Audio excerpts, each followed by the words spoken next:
Yeah వక్ఫ్ బిల్లుకు Lok Sabha okay. వక్ఫ్ చట్ట సవరణ బిల్లు 2025కు ఆమోదం. ఏకంగా 13 గంటల సుదీర్ఘ చర్చ. ప్రభుత్వ విపక్ష సభ్యుల మధ్య హోరాహోరీ. అనుకూలంగా 288 మంది ఎంపీల ఓటు, వ్యతిరేకంగా 232 మంది సభ్యులు. వక్ఫ్ బిల్లు ప్రతులు చింపివేసిన ఓవైసీ ముస్లింలకు అవమానకరమని వ్యాఖ్య.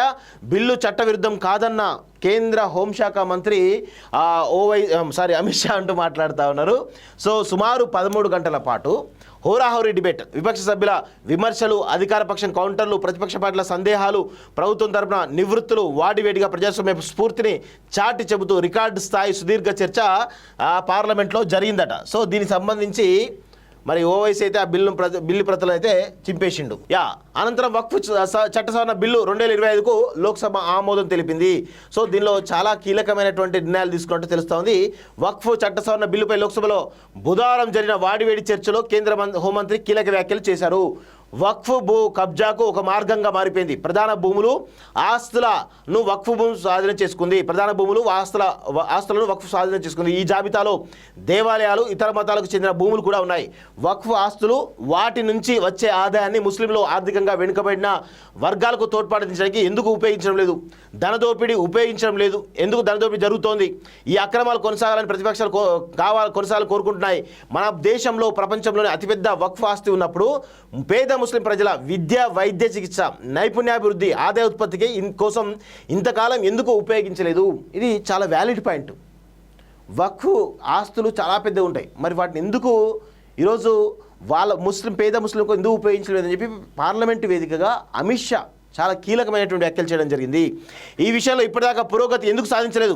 కర్ణాటక హైకోర్టు సుమారు 602 చదరపు కిలోమీటర్ల విస్తీర్ణం ఉన్న భూమిని వక్ఫ్ బోర్డు స్వాధీనం చేసుకోకుండా ఆపాల్సి వచ్చింది. ఢిల్లీలోని లుటియన్స్ జోన్లోని ఆస్తులు వక్ఫ్ బోర్డుకు వెళ్లాయి. ప్రభుత్వ భూమిని సైతం స్వాధీనం చేసుకోవడం మొదలుపెట్టారు. తమిళనాడులో 400 ఏళ్ల పురాతన ఆలయానికి సంబంధించిన ఆస్తిని వక్ఫ్కు చెందినదిగా ప్రకటించారు. 5 స్టార్ హోటల్ కోసం నెలకు 12,000కు ఆ వక్ఫ్కు భూమి ఇచ్చారు. వేర్వేరు మతాలకు చెందిన అనేక ఆస్తులను వక్ఫ్ ఆస్తిగా ప్రకటించారు. వాటిలో ప్రయాగ్రాజ్లోని చంద్రశేఖర్ ఆజాద్ పార్క్ కూడా ఉంది. వక్ఫ్ చట్ట సవరణ బిల్లు భూ కబ్జాను ఆపడంలో కీలక పాత్ర పోషిస్తుంది.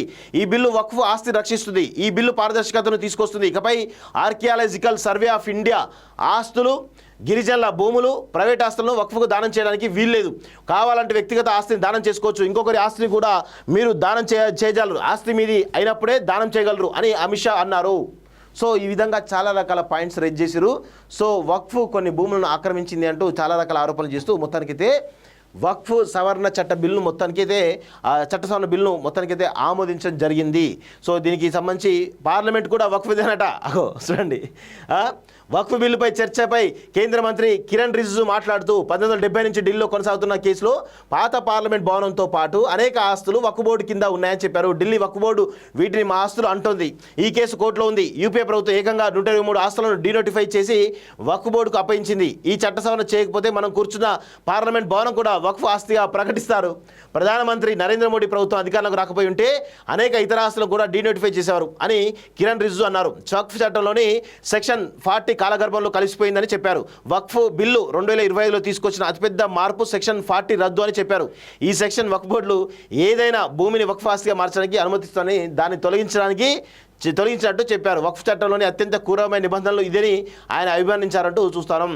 ఇగో వక్ఫ్ ముందు డేటా అంటూ చూస్తూ ఉన్నాం. సో దేశంలో వక్ఫ్ ఆస్తుల చిట్టాను కేంద్ర మంత్రి అమిత్ షా లోక్సభ ముందు ఉంచారు. వక్ఫ్ చరిత్ర 12వ శతాబ్దం చివరిలో రెండు గ్రామాలతో ప్రారంభమైన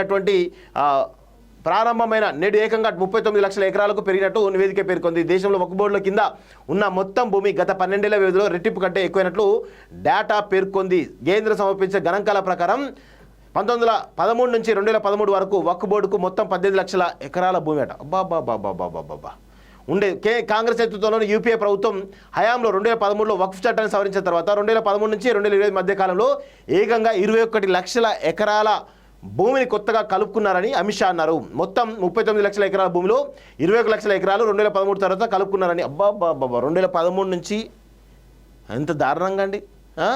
అయ్యయ్యో, సో ఇది చాలా దారుణంగా కనబడతా ఉంది. సో మొత్తానికైతే వక్ఫ్కు సంబంధించినటువంటి విషయంలో చాలా పెద్ద ఎత్తున చర్చ జరుగుతూ ఉంది.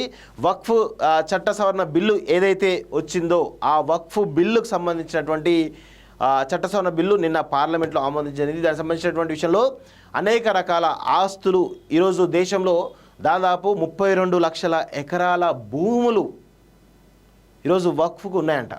సో దానిలో చాలా రకాలుగా కబ్జాలకు పాల్పడినట్టుగా ఈరోజు తెలుస్తూ ఉంది. దానికి సంబంధించి మరి వక్ఫ్ చట్ట సవరణ బిల్లు ఆమోదం పొందింది కాబట్టి మరి ఇప్పుడు ఏ నిర్ణయం తీసుకుంటారో ఏంటో తెలియాల్సిన అవసరం అయితే కనబడతా ఉంది. సో దానికి సంబంధించి మనం పూర్తి వివరాలు అయితే చాలా స్పష్టంగా కనబడతా ఉన్నాయి.